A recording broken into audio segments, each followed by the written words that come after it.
which is a bit quirky. I hope you give me time to explain it. So this is a game I've been working on the last year and a half. It was released last year. And the reason why I propose to talk about this game is that I believe it might be quite interesting for you as a developing country. The reason for that is that yesterday I was in a industry panel for the Indian industry. And I had the feeling that independent development was, in a way, treated like a second-class form of engagement with video game development. And instead, I would like to try to prove to you today that independent game development can have a number of uses, excluding the preparation and the diffusion of talent on your national ground, which is great. But I'm going to prove to you in two parts. This session is actually divided in two parts. That video games can be more than training tools to create profit. In particular, like I work in a university and I make games because I want it. They're not particularly profitable, but they help me explain certain things, and I use video games as cultural tools, which might be a bit weird for you to hear. Because, well, I believe most of the sessions here are about monetization and how great it is to be in the industry and those kind of things. Hopefully, I'm going to bring you a bit of a fresh and European perspective on what you can do with video games. And again, I'm going to do it in two parts. To start with the first part, which is connected to the fact that I'm completing my PhD in philosophy, I would like to take a little link to the past, but not quite in this way. Rather in this way. This is a painting, a portrait of a Scottish philosopher called David Hume. And the reason why I'm bringing this up into this conversation is because one of the ideas proposed by David Hume were actually foundational for my game. Let me explain you what I mean. A horse, yes, okay. This is a picture of a horse. And the reason why I'm showing you a picture of a horse in relation to David Hume, which is this guy you saw before, is that he used a horse as one of the examples of one of his ideas. And I'm going to try to propose that to you in the simplest way as possible so that you don't vacate the room in a few seconds. According to David Hume, the idea is that as human beings, we create ideas in our minds based on sensory information about the world, right? For example, take a horse. We can ride a horse, we can smell a horse, touch a horse. In some countries like Italy, for example, where I'm from, we also eat horse's meat, right? So we have a number of ways in which you can engage sensorily with a creature like this, a quadruped of this size. Through the sensory experience of a horse, we, according to David Hume, generate in our minds ideas of horses, actually simple ideas of horses, which progressively refine the more we have experience of horses, right? In his opinion, we can have these simple ideas precisely because we can have sensory experience of them. So, for example, we can have sensory impressions and simple ideas of the sand, the sea, the horse, precisely, once again, because we share the same sensory world. Okay? So far, so good? Not scared yet? So, in the same way that we can have a simple idea in our minds derived from sensory impressions of a horse, we can have it of an eagle, for example. Similar animal, we can touch an eagle, smell an eagle, probably, I don't know, you've seen eagles, and so on and so forth. So we can have it of a horse, of an eagle, but we cannot have sensory impressions of this creature, right? Simply because we don't share the same physical world, right? This is an imaginary creature, which in a way has some attitude, something to do with the two animals I've shown before. Hume would call this a complex idea, right? So it's a combination of entities or properties coming from sensory experience. So once again, we can know a horse sensorily, we can know an eagle sensorily, and we can actually have this idea in our minds because of those sensory impressions that pre-existed this idea. Of course, Hume uses this as a way to describe then complex thoughts, such as, I'm going to come upstage after having had breakfast and having woken up. All these things I experienced before, I'm capable of processing it because I have knowledge of those ideas, right? So this is just a symbol for his complex thoughts, let's say. By highlighting these qualities of the human mind, Hume also says that all the creativity and all the creative power of the mind is confined within the limit of sensory experience. We can think about this because we know horse and eagle. An example that I normally ask my students to think about when I propose this idea is that imagine thinking about a color you've never seen. You might be scratching your head and try to be very, very original, but once again, if you haven't experienced something, you cannot even start processing a thought of something different. Clearly, this is not only relative to a Pegasus, but it's a common feature among most creativity and laws all around the world. For example, in the Greek tradition, this is a chimera, and you can see it's composed of 3 animals, right? The lion, the goat, and it normally has a tail of a snake. Minotaurs of the Cretes tradition, harpies, sirens, centaurs. Even in the Persian tradition, this is the representation of an angel, and you can definitely see like that it's a combination of 3, 4 different animals. You have, sorry, the bull, you have wings of some form of bird, and the head of a human.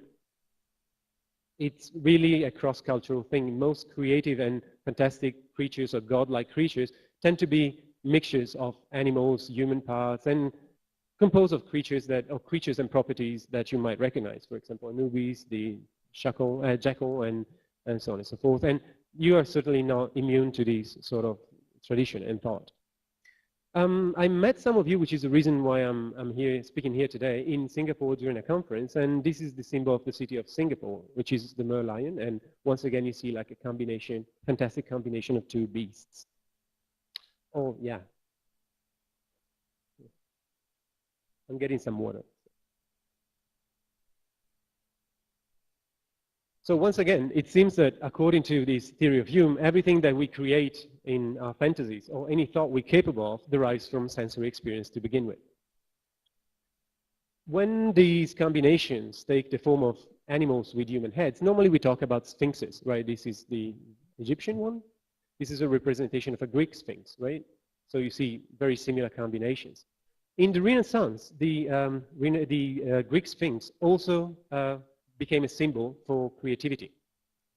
Pretty much in the same way that David Hume explained it in the Enlightenment, right?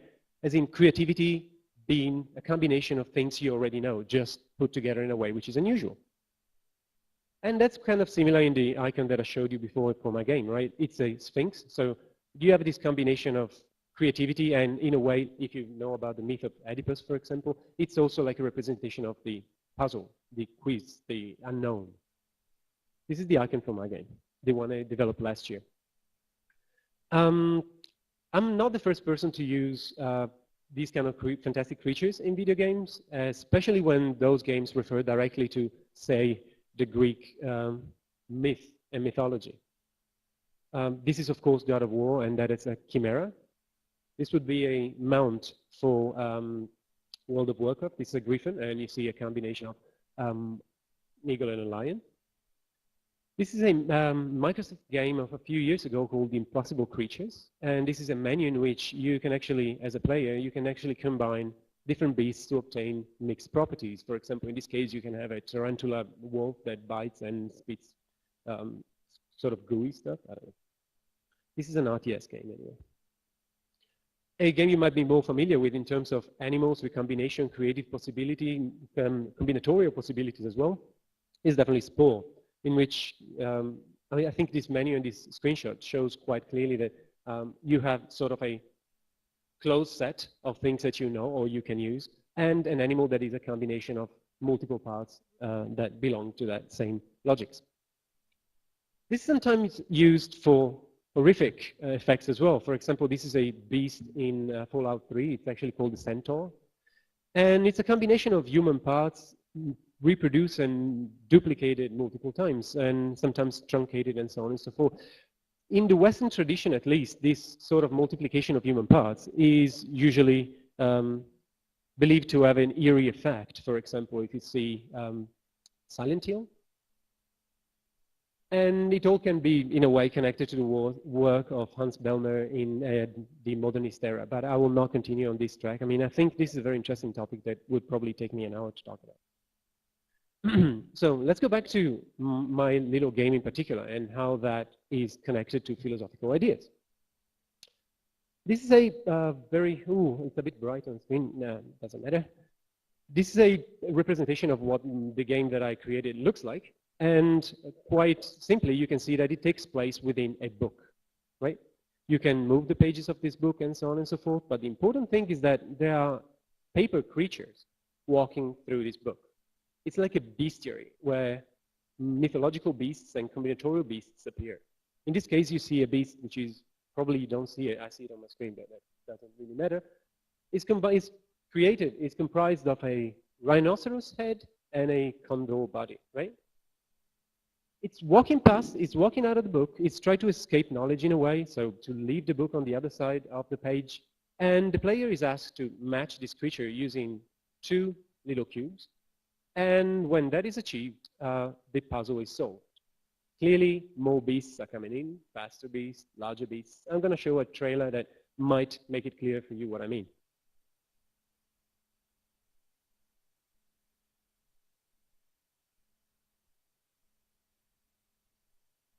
Oh, should have sound at this point. Gratuitous violence. Mysterious butlers.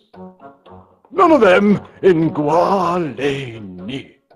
A video game for the Apple Pie iPad featuring a horrendous parade of paper beasts.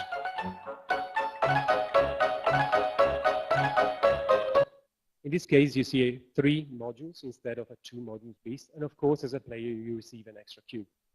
Correctly categorize those fantastic specimens using their taxonomic cubes. Feed the brutes. Keep them sated. Gua Le Nia, an action puzzle video game like no other. Right, I'm off then. All that stuff about a bloody apple pie, I don't know what that was about, bloody nonsense.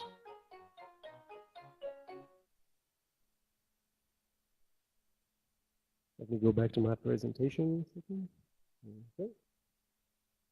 So, I used to work with other games, as in like PC games. I used to work in the industry for 5 years. I also worked on PS3 titles, and this is the first time for me to work on such a small game.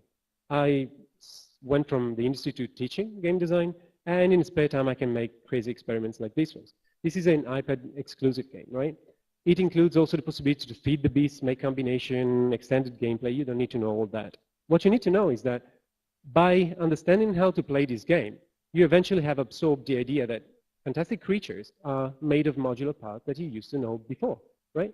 Essentially, what I'm asking you to do is learning the concept of complex idea of David Hume's without knowing, right? So in order to play the game before we need the game, you need to have understood that concept, right?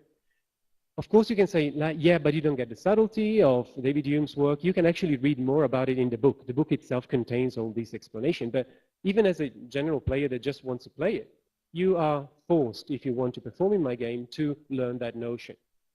I think that in that sense, I believe that my presence here might be significant to you to show that, again, yeah, fun is a part of the game, entertainment is a part of the game, but essentially there's a message which is a cultural message. And I'm using this as an example to show you that video games can be used beyond entertainment only or thinking about revenue only. It's a powerful medium that can be used to send any kind of messages. Nicola will probably talk, which is the other Italian guy that's here with me, about the artistic use of the medium. Another guy was supposed to come here, which is quite famous for his social activism via video games. I'm using it for philosophical topics. I know you might not be super interested in philosophy though, and that probably the only one you care for is the last one, which is the Philosopher from the internet. But I want to give you like a tiny little more of this before I pass to the second topic of this presentation, right? Which is, again, a small wrap-up. I believe that they can be used as philosophical tools to explain certain philosophical notions or even to give rise to new philosophical notions.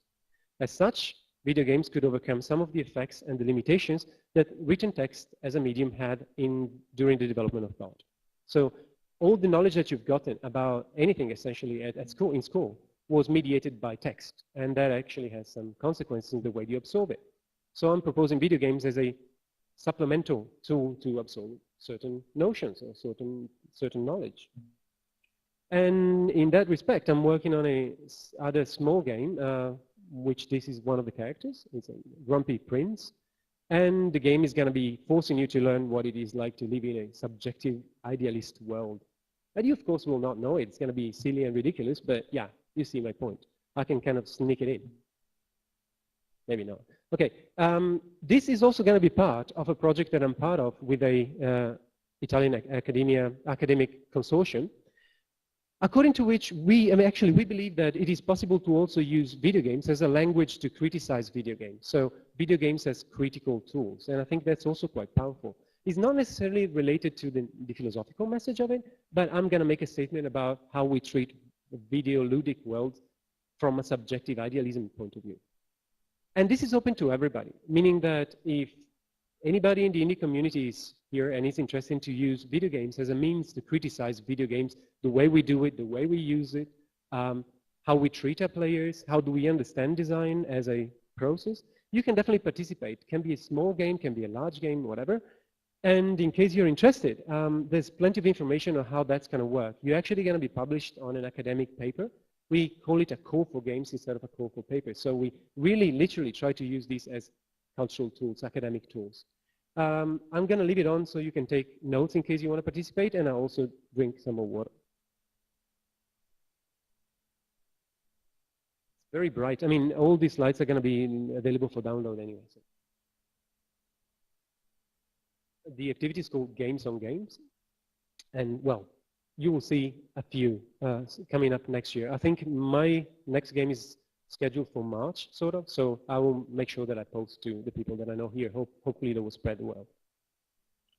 Now, enough philosophy, enough academia, enough talking about projects that you probably don't care and will not participate in. The second part of the presentation is going to be about how my game actually favored and encouraged scientific research. And you might be like, what? It's a game and it's silly as it is, and what more can you do with it? Well, you can do a few more things, and those things actually connect to the title of my presentation that, once again, you can read. It says, A Tale of Lie Detectors and Paper Beasts. You've seen the paper beasts already, so what's with the lie detector part? Quite simply, I started a research project in the university I'm working with in the Netherlands to try to use biometric means or biometric sensors to fine-tune your game. What? Yeah. Let me explain you what I mean with an analogy. You're probably familiar with something happening in this picture. Like, it's what normally called the lie detector scene. Anybody really shocked about this? No? Even if without knowing what biometrics is, we can, in a way, decode this scene, right? You see there's a scientist or interviewer on the left side of the screen and a subject, which is probably going through a certain experience on the right side of the screen. And while the subject is going through whatever experience, like being interrogated or being shown an advertisement, being shown a movie, this person is actually under the control of certain sensors. So certain biological dimension of the way her body works are being tracked. In this case, you see that, for example, her hand has a sort of a heart pulse sensor. There's something stretching around her chest. That's a respiration sensor. There's a number of sensors that you can apply to the body of a person to start to get some information about what's happening in the body. And the fundamental tenet of biometrics is that internal states such as anxiety, fear, concentration, an emotional spike, immersion, they all have ways to show in your body. So this can become a tool by which you observe how your gameplay is working in your target audience by looking at the way their body responds. And there's a number of pluses to this as opposed to traditional Q&A.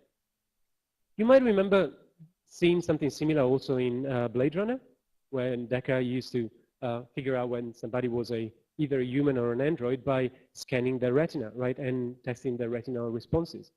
However, our setup looks more like this. This is one of my testers. I only tested on females because my game was oriented to a female target audience in the casual sector of the industry. This is Isabel, and Isabel is showing a few sensors. You see, like on her fingers, we have two, which are essentially electrodes.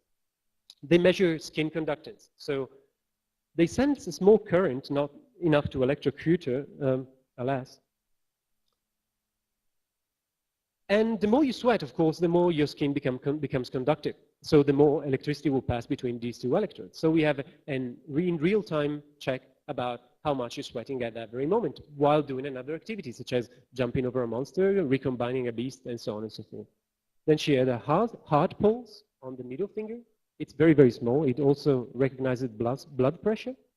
And a few electromyograph sensors on a forehead and a cheek. Those are actually strategically placed on certain muscles, muscles that can tell us whether you're frowning, like this, or whether you're smiling, right? They're normally called frown muscle and smile muscle. So with the setup that we used for my game was a prototype that was used as a benchmark for this set of tools. We know more or less how stressed you are, how much immersion you're getting, if you're smiling or frowning during certain activities in relation to how your heartbeat is going and how you're sweating. Clear, more or less? So essentially, I'm looking at the body of a player without asking them anything while they're playing my game. And certain game state correspond to certain internal states. Quite easy, right? Only it's not very much used. It is sort of used in the higher strata of the game development industry. For example, we've been talking to Krishna yesterday about how Valve and EA already employ these means of quality assurance, player testing. And it's quite interesting because in their cases, they have multi-million production cycles that last for over a year. So in a way, like as scientists, the people working on these games can take it fairly easy. When I decide instead to try to see if these methods apply to casual game development, then you understand that, I mean, most of the people working in the audience here as developers are working with very, very short cycles. I believe that in Europe, the general, according to the literature, the general cycle for a casual game developer is between 7 and 10 days. So if I test a game and I cannot give you results in 7, 10 days, whatever I'm going to do is probably going to be obsolete and try to follow your development instead of leading it. Am I making any sense? So in the highest strata of the industry, it takes roughly 1.5 months, 2 months to have results on a large biometric campaign. And I'm trying to set up a way in which that can be done in 7 days. A bit perhaps ambitious. There are a few pros and cons. Actually, we're finishing in December. We published a few papers already about the possibility of doing that. My question is, can biometrics support the development of casual games? And I was mentioning before, we have pros and cons. For example, instead of asking player how they felt during experience at the end of a game session, like you probably do, this is continuous. And we actually figured out, reading psychological papers, that you tend to forget essentially anything that happened to you apart from the last 2 minutes. And you actually tend to have a bias that covers all the rest of the experience in relation to that perception of your conclusion. So having instead continuous measurements for those things, together with the recording of the game, we can actually show and we can actually ask and we can actually recognize what happened in particular events in a game. And we can analyze it and we can make design changes to accommodate what our intention was if we didn't meet it. It's objective. You probably also have this experience of trying to do Q&A via traditional methods such as observation and interviews. The fact that you are present and you're actually asking questions, or anybody on behalf of the developer, is already giving a sort of a bias. Because people generally don't like to be nasty, don't like to be rude, will tend to sweeten the pill with you. Or maybe they forgot about something, right? In both scenarios, like biometrics helps you overcome the limitations or the bias that the audience can have when you test on it. Nothing stops you from working with biometrics on top of the general ones, so there's nothing to lose. And it offers insights in very specific things that I'm also going to show you in relation to my game. In the cons, it is quite expensive at the moment. I think that 3 years ago when we started this research, all our equipment, and we have more than we showed you, cost sort of, I believe, around $16,000 US dollars, which is sort of $1 million rupees, $1 million. There's a lot of noise, not in the sense of physical noise, but for example, and I was mentioning to some of my Indian friends yesterday, if you're having your period, some of your values are really off. If you just came to the lab on a bike, we need you to actually calm down because your heartbeat is going to be racing and your sweating is going to be completely off the scale. If temperature changes in the room, we might be looking at something that we believe pertains to the game and instead is an environmental noise. Imagine the light and darkness condition in the room changing. We see probably the pupils dilating and we also might see a reflection in other dimensions. you might want to avoid that because you're trying to look at what's happening about the game, not about the room, right? There's also a few other things. I don't know if you know that neon lights, for example, they're essentially like miniature lightings, right? So they have electromagnetic fields, meaning that if you're doing a brain scan, or even with those facial sensors that I showed you before, they work with electricity potential. So anything in the room that might generate a magnetic field screws those sensors. So we actually need to be careful with electromagnetic noise as well. That analysis is long, as I told you, like generally takes a month. And there's no existing literature in the application of these ideas on casual games, which might be what you're interested in. We know already it works for large production cycles, but is there any way to optimize it, to make it shorter, to make it more efficient? We actually thought we found a few things, and I told you already we are towards the end of the process. We published a few papers, including one which is coming out on Gamma Sutra next week, so be sure to check that one. It's going to be a bit more technical than this presentation, of course, because this is sort of for a non-specific audience. Gamma Sutra targets developers instead, so it's going to be a sort of tailored for you as a developer instead of a generic audience. So you might be wondering, okay, so we believe that you can look and understand something about your game while using biometrics, so what did you do? And let me show you how I use these ideas. I don't know how much time I have. Let me check it. Okay, yeah, I'm perfectly in time. I told you already how the game works. I showed you how the game works. And imagine that as a designer, I have my first prototype and my game working. And the first thing that I wanted to look at is this particular thing. The player just finished the tutorial. And I'm showing him or her, actually her more likely, a beast passing by as a regular game session. I want to make sure that the speed that they get, so the walking speed of this beast, is okay. What do I mean by okay? You just finished the tutorial, and as a designer, I want you to feel empowered by what I just taught you. At the same time, I don't want you to put you in front of a trivial task. That would sort of kind of ruin the first few seconds, few minutes of the experience, which is, as you know, very important if you try to sell a casual game. Normally the approach is the key moment. So I want to have a good approach, an approach which is not threatening, so it makes you feel that you learn something and you can cope. At the same time, that is not trivial. So my question was, what is a good starting walking speed for the first beast that they ever encounter? I made this paper prototype with my sister, and I used physical cubes.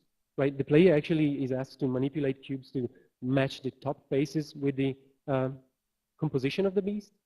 And we figured out, like in a paper prototyping phase, that 24 seconds was more or less what it took me without knowing the cubes to more or less finish this beast. Like as a rule of thumb, I said 24 seconds seemed to be kind of all right. So we created an experiment according to which a group of our testers would actually have that as a starting walking speed, and a group of our testers would have something a little longer because, okay, what you normally do as a game designer, being exposed to games and being a game literate person and loving your games and having tried it before, you normally think it's easier than it seems. As in, like, your players normally have difficulties in things you didn't oversee, and anybody is lower than you because that's where the idea comes from. I mean, you've tested it before, you tried those cubes before, you created those cubes, you have knowledge and information that they don't have. So the second walking speed decided for the experiment was 30 seconds. So it would take this beast exactly 30 seconds to appear from one side of the page until disappearance on the other side of the page. We made a few tests, and if you see, this is the initial lab that we worked on. Right now it's twice the size. And you probably see also that we have an halogen light and not a, you can see it here, and not neon lights. We were not using neon lights. And any possibility for you to see sunlight and for the sunlight to affect the room was taken off. We covered the window with tinfoil. And this room was chosen because we had air conditioning, which could keep the temperature room at a steady temperature. Yeah, sorry for the repetition. So we started to test on our female audiences, and we got the first graphs. You need to know that before I explain these graphs to you, we also tested other commercial games with it. So we had a comparison between the excitement and the concentration that we needed to perform in our game, and to actually to achieve when you perform as a player in our game. and also to give these people the possibility to cool down and to learn and to understand that the sensors were on their body and to get accustomed to that. According to the literature, you need 20 minutes with the sensors on to start forgetting that you're wearing them, which is the state that we're looking at. Also, I told you already, we needed the heart to settle, the sweating to settle, for them to be used to the lab environment and so on and so forth.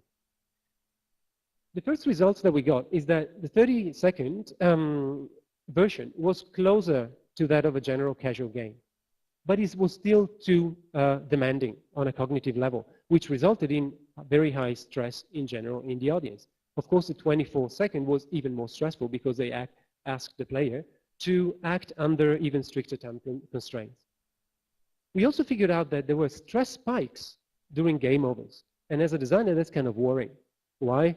Because you might imagine that the first time you play a casual game, normally play sessions are very short. And as I mentioned before, like this approach is very important for me. I want to make sure that when you die the first times, it's sort of a positive death. It's like a death that goes, I can do it. I want to try this again. This is going fine for me.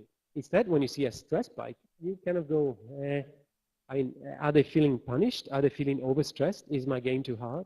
These kind of questions are something that happened to me. I mean, something that the experiment showed to me. And so we set up another experiment in which we would make the game slower, and we would try to understand what those spikes mean for the player. So there were 3 goals for the second test, actually. The first one was to validate the initial speed. Are we online with other successful games? The game also features acceleration. So if you don't feed the beasts properly, they will start stampeding faster and faster, and it's going to be harder and harder. Imagine Tetris, just with animals. And so I wanted to see if that was working out for what I wanted, because according to literature, I know how long I want my players to play as noobs. And once again, I told you I needed to figure out whether those spikes during game over were problematic.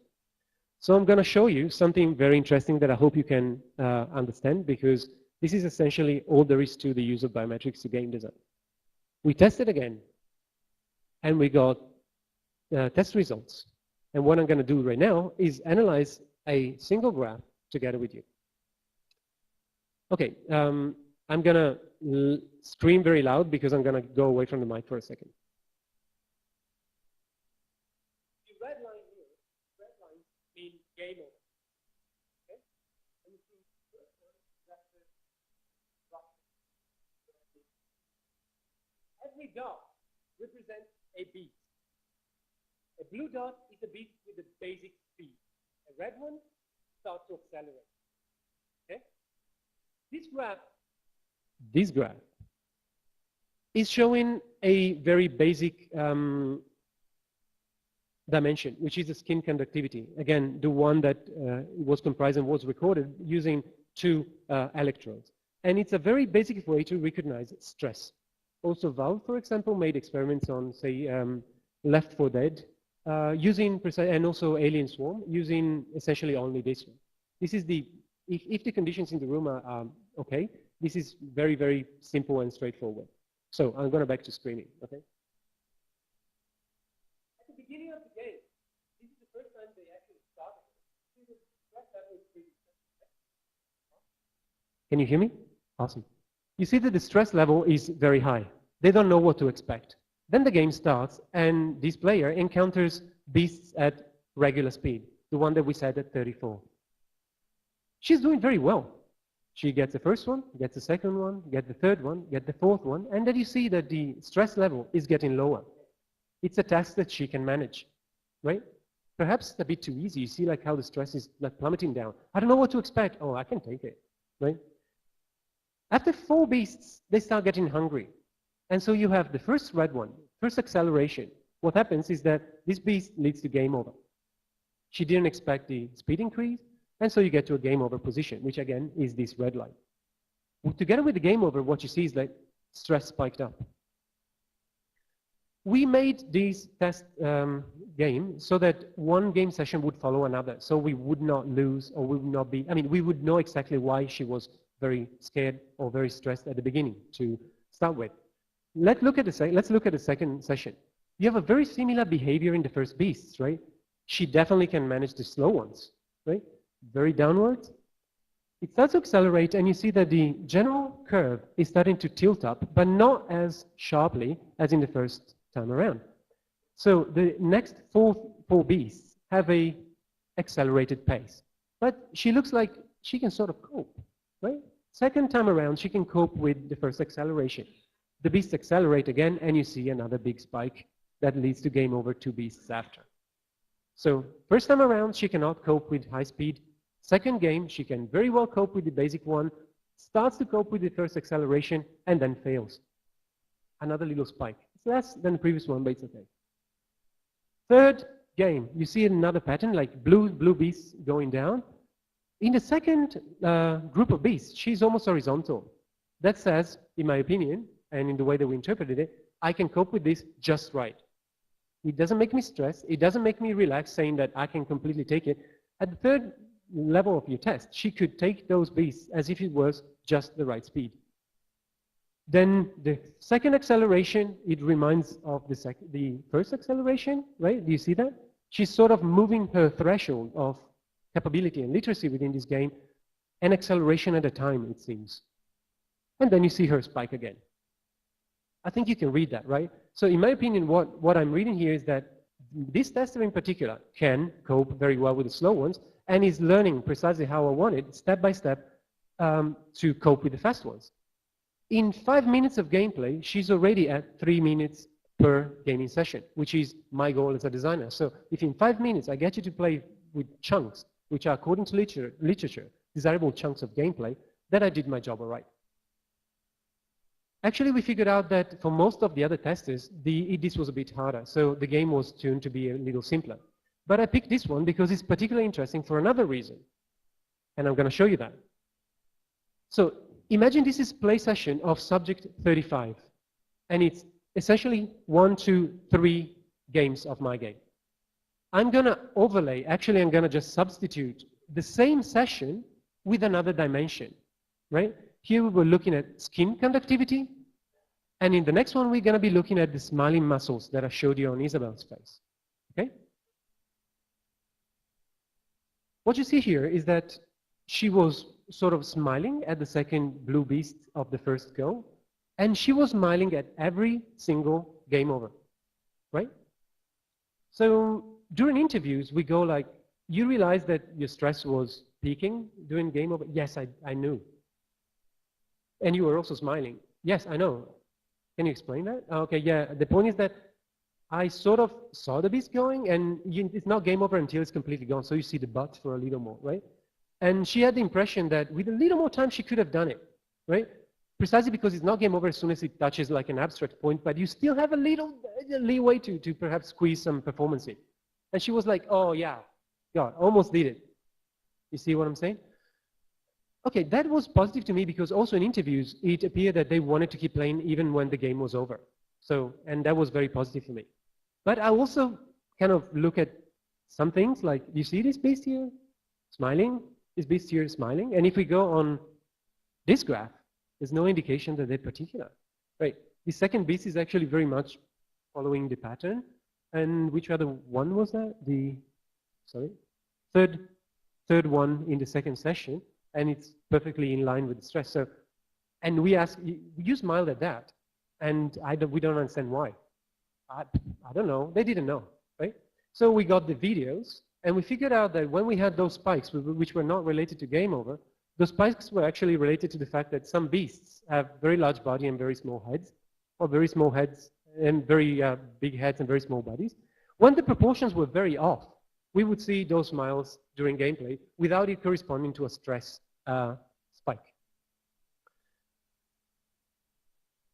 So the 34-second version was acceptable according to what we saw. We met our goals as designers, but we decided to dumb it down even more.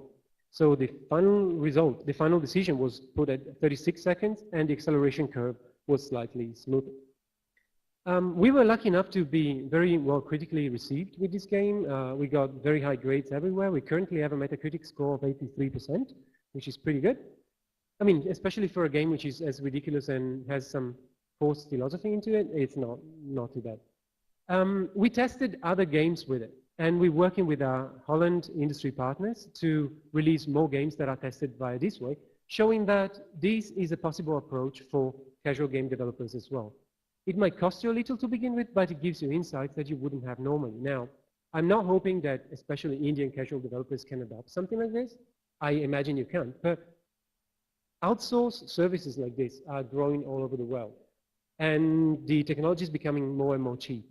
So I'm looking forward to seeing what this can actually mean to you when this is becoming completely affordable. If you think about the Wii, some sensors of the Wii, including like the balancing board, can be used for chairs, for example, and you normally have an enhancement of the understanding of immersion and being taken aback when you actually see weight shifting in the player. That can normally be attached together with the results of, say, a skin conductance, a heart frequency monitor, and so on and so forth.